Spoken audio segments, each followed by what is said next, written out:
din campionatul european individual, pentru că veți putea vedea competitori și din alte țări, nu numai din România și Bulgaria, care au un campionat comun. Vor veni rider din Austria, Germania, Rusia, Ungaria, dar și din Polonia. Așadar, Polonia, după cum știm, o mai spunem o dată, campioană mondială pe echipe, și Golob campion mondial în titlu. Sunt sigur că sportul va prinde. Important este să-l dezvoltăm și important este ca lumea, cei împătimiți, să cunoască amănunte de la aceste concursuri. Da, și fără îndoială și concurenții de afară vor fi impresionați de Sibiu. Este capitală culturală europeană, un oraș care, de ce nu poate fi asemănat din multe puncte de vedere și cu Praga. Da, probabil că stadionul din Sibiu a fost pregătit și pentru Liga 1 la fotbal. Voința, din câte știu, are șanse doar pur matematice să ajungă în Liga 1 Bergambir la fotbal, dar vom vorbi și despre concurenții români care vor lua startul în cele două probe. Deocamdată însă intrăm deja în tura a doua din seria 8-a. Golob, ca de fiecare dată, primul, dar iată un moment frumos aici. Da, între doi suedezi, între Lindgren și Antonio Lindbach, este până acum triumfător Lindgren. Lindbach însă pare ceva mai rapid.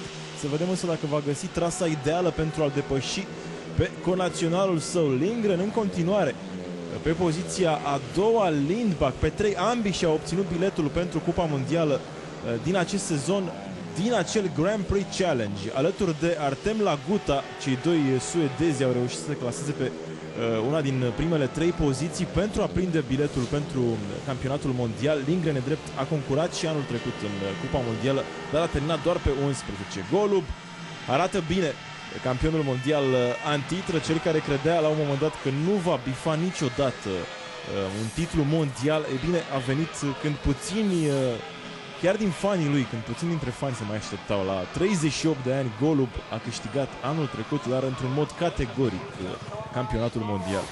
Da, se duce deja în paddock, se simte ca acasă pe circuitul praghez. Lindgren a câștigat duelul suedez în fața lui Lindbach, iar cehul Kusch, cel care ar trebui să se simtă aici ca acasă, nu reușește să strângă niciun punct în această manșă. Iată, avem 3 concurenți, Golob, Cram și Holder, care până acum au izbutit să ia maximum de puncte din cele 2 manșe parcurse.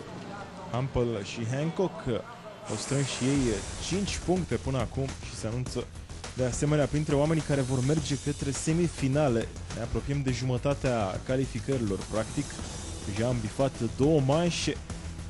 Vedem încă o dată imagini din această ultimă serie. Una interesantă, însă până acum singurele lupte interesante au fost pentru pozițiile 2 și 3. În general, concurentul care a luat startul mai bine a fost omul care a și câștigat.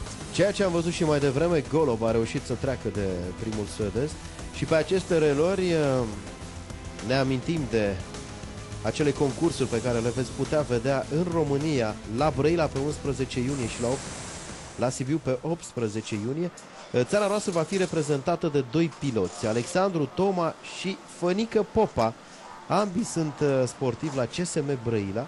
Toma fiind unul dintre cei rutinați, să spunem, pentru că l-a mai participat la întrecerile europene.